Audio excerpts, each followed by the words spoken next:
Olá, King Maníacos desse Instagram e quem não é King Maníaco também, que é só saber de uma resenha de um livro incrível.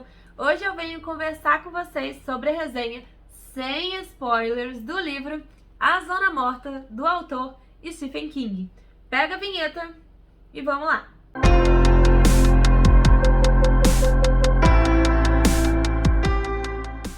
A gente sabe que em vários livros do King a gente encontra a famosa luta do bem contra o mal. Porém, a maioria das vezes o bem é representado por uma pessoa e o mal é representado por outra pessoa. Nesse livro aqui, o grande diferencial é que o bem e o mal estão representados dentro de uma luta interna de uma única pessoa, que é o nosso John Smith. Publicado pela primeira vez lá pelos anos de 1979, a gente tem em mãos aqui um romance de suspense sobrenatural. Muitas pessoas acreditam que o Stephen King é um autor de terror, mas eu confesso para vocês que a maioria dos livros dele são realmente de suspense. E a gente tem aqui, inclusive, um livro de suspense que não tem nada de terror, nada mesmo, tá? A gente tem, inclusive, várias maldades humanas, que é muito comum nos livros do King, mas nada de terror. É um livro de suspense, que envolve até um pouquinho de ficção científica, porque a gente tem um poder, né, do John Smith, porém explicado de forma científica. Acho que seria, assim, mais ou menos a forma de falar. Então tá mais pra ficção científica do que pra terror em si, tá? Então comecem a mudar esse pensamento aí que vocês têm do Stephen King. Existe um filme também desse livro que chegou no Brasil em 1983, que chama Na Hora da Zona Morta, que eu ainda não vi, tá? Quando eu assistir, eu volto aqui e comento pra vocês, às vezes deixo no comentário fixado aqui, quem sabe. Porém, eu ainda não assisti esse filme e não sei quando é que eu vou poder assistir, porque tá difícil de achar, né? Agora que a gente tem streaming, tá difícil de achar alguns filmes pra gente assistir, porque não tem como você assinar todos os streams, né? Às vezes algum tá em um, algum tá em outro, então a gente tem um pouquinho mais de dificuldade hoje em dia de conseguir livros, não dá simplesmente vídeos, né, filmes. Não dá simplesmente pra você ir na locadora e pegar. Então tá ficando mais complicado se você parar pra pensar, né? Hoje, apesar de a gente ter muitos filmes pagos por uma quantia, sei lá, R$ 25 na Netflix, você tem acesso a milhares de filmes. Se você quiser um filme diferente daquele catálogo, você teria que assinar um outro streaming de mais 20 e poucos reais, R$ 30. E aí não tem como você ficar sustentando aí 6 streamers no mês pra assistir às vezes um filme que você quer que tá em um ou que tá em outro, né? Então, na minha opinião, não sei se vocês concordam comigo, deixa aqui nos comentários se você concorda ou não, tá ficando mais difícil assistir filmes específicos. Não, tá super fácil assistir qualquer tipo de filme, mas se você quiser algum filme específico, tá mais difícil do que era antes, tá? Porque não tem mais locadora pra gente simplesmente ir lá e alugar ele. E recorrer à pirataria não é uma grande indicação, tá, pessoal? Não façam isso. Então vamos falar um pouquinho sobre a história do livro, né? Enfim. Esse livro aqui vai contar, então, a história de John Smith. E, infelizmente, ele não teve aí uma vida muito boa, né? Parece que ele teve tudo aí cercado de problemas, vários reveses, e sempre alguma coisa acontece para que ele não consiga atingir aí o que ele tá querendo, né? Ele trabalha como professor numa pequena cidade dos Estados Unidos, ele trabalha com o ensino médio, e apesar de ser uma escola que não tem tanta condição financeira, ele é um professor muito amado por todos os seus alunos. Ele é uma pessoa diferente, né? Ele consegue encantar as pessoas pelo jeito alto astral dele, pela forma que ele resolve os problemas, mas a vida tá sempre dando uma rasteira nele e ele consegue se erguer de novo e enfrentar tudo com bom humor e tranquilidade. Isso é o que é mais legal nele. Quando ele tinha mais ou menos 6 anos, ele sofre um acidente com um patinador no gelo, acaba batendo a cabeça com muita força, fica desacordado por um tempo, mas como ele acorda, ele acaba não procurando um médico, não recorrendo à ajuda, não contando nem para os seus pais o que aconteceu, e isso acaba passando batido, né? Mas desde que ele teve essa batida forte na cabeça, ele começou a ter algumas sensações estranhas, né? Mas ele não considerava isso muito, até porque ele era uma criança ainda, não dava muita atenção para isso, mas acabava que ele tinha algumas sensações e ele acabava adivinhando algumas coisas que aconteciam. Um pouco diferente aí, né? Se você parar para pensar na normalidade. Passando então agora para sua vida adulta, a gente tem um John Smith já trabalhando como professor, que numa noite de Halloween vai levar uma nova namorada e uma professora também do colégio que ele tá se envolvendo, que é a Sarah, para uma feira que tá acontecendo na cidade. Lá eles se divertem e na hora que ele tá indo embora, ele resolve jogar na roleta. Mas como eu já tinha falado para vocês, que ele tinha essas sensações estranhas e acabava sentindo algumas coisas que iriam acontecer no futuro, ele consegue acertar várias vezes na roleta e acaba saindo de lá com $500. O problema é que enquanto ele estava jogando, tendo essas sensações e sabendo o próximo número que ia cair, a namorada dele, a Sarah, começa a se sentir mal, com ânsia de vômito e tudo mais. Talvez seja o cachorro-quente que eles comeram antes, mas mais pro meio, pro final do livro, a gente vai saber que não é bem assim, né? E ela acaba querendo ir embora pra casa, e ele vai, deixa ela em casa, porém ele deixa no carro dela, e acaba decidindo pegar um táxi, né, pra voltar pra casa. E é aí, então, que ele sofre um grave acidente e fica, então, 4 anos e meio em coma. Quando ele finalmente acorda, depois de 4 anos e meio, e ele se depara com uma vida completamente diferente, a namorada dele, a Sarah, que ele ainda é apaixonado, já se casou com outro cara, já teve até um filho, e assim, ele vai ter que passar por inúmeros procedimentos, porque depois de 4 anos e meio em coma, deitado numa cama, não vai ter como ele voltar a andar facilmente. Então, além de tudo isso, ele vai passar por vários processos cirúrgicos e muitas dores para poder voltar a andar, conquistar a nova independência dele, né, para não ficar tão dependente dos outros, tentar conseguir novamente um emprego, né, voltar para a vida dele. Quando ele tá achando que ele pode conseguir voltar à vida normal, ele descobre que ele tá com um superpoder pior do que o que ele tinha antes, né? Quando ele encosta em qualquer pessoa, ele consegue então saber o que ela tá pensando no momento e saber coisas que vão acontecer no futuro dessa pessoa. E você pode imaginar que isso aqui é um baita superpoder, então é um dom, porque ele vai saber tudo o que acontece no futuro de outra pessoa. Mas não é bem assim. O que para muitas pessoas é um dom, para John Smith não vai passar de uma maldição.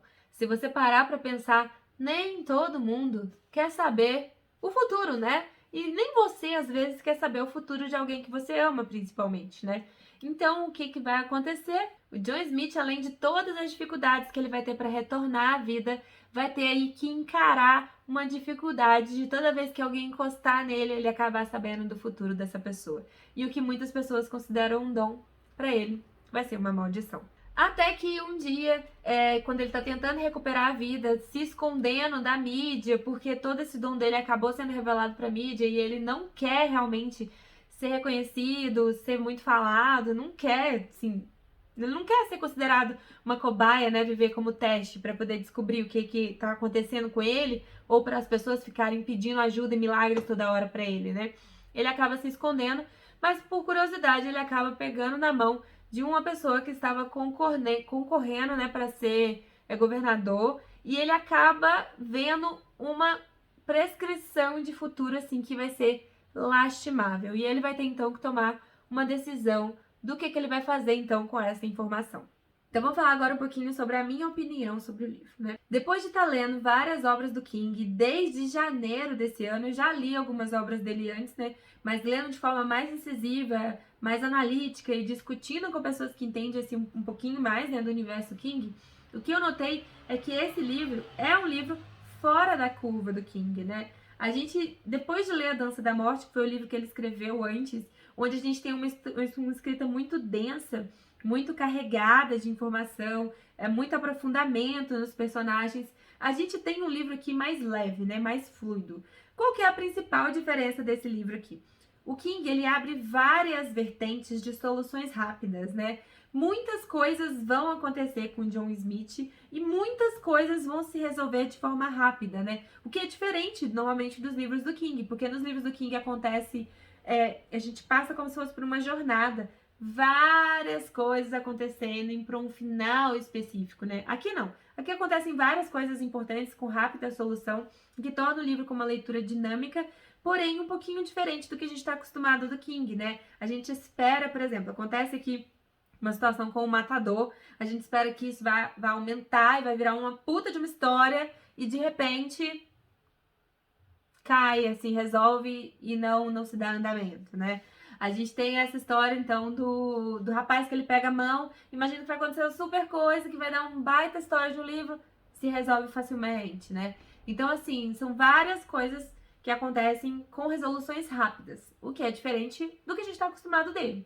É um livro ruim? Eu não considero nenhum livro do King ruim, tá? O que eu falo pra todo mundo é que eu não sou fã dos contos do King. E esse livro aqui, com certeza, não é um dos melhores dele, tá? Ele escreve coisa muito melhor que isso aqui. Porém, é um livro bom, de leitura rápida, e que foi sensacional para ser lido depois de A Dança da Morte, né? Que é uma leitura densa, pesada, agarrada, que a gente demorou 3 meses para concluir. Aí vem então A Zona Morta, que é uma leitura rápida, fluida, agilizada, né? Acontece várias coisas e resolve. Foi, assim, até interessante, né? Pra gente tipo, conseguir absorver um e dar continuidade nas leituras dele. Então, para mim, foi uma leitura super válida, uma leitura super importante. O John Smith é um personagem bacana, né? Apesar de não ser tão bem desenvolvido e fugir muitas vezes da realidade, ele não é aquele personagem do King que pega o problema e fala assim, então vambora pra luta, né? Não, ele fica relutando, tentando fugir várias vezes do dom dele, que já que pra ele é uma maldição e não queria ter isso, né? Então a gente vai ver isso aí durante a narrativa, tá bom? Eu super aconselho. Se vocês me perguntarem sobre o que é esse livro, né? Eu tava falando no início pra vocês que é um suspense, com um pouquinho de pegada de ficção científica. O que é mais interessante aqui, então, para falar sobre esse livro é que ele é um thriller policial, né? E principalmente na parte que fala sobre o matador. Eu me senti lendo um livro no estilo do John Nesmo mesmo, né? Onde a gente vai acompanhar uma solução de um crime. Então, assim, vale a pena a leitura, mas não espere um livro normal do King, com muito aprofundamento dos personagens, nada disso, tá? A gente vai ter aqui até os pais do John, que também são personagens muito falados, porém é muito passado batido, né? A mãe dele é a famosa personagem com um fanatismo religioso que todo livro do King tem, e aí ela vai, inclusive, beirar a loucura do fanatismo religioso, misturando com coisa de extraterrestre e tudo mais, né?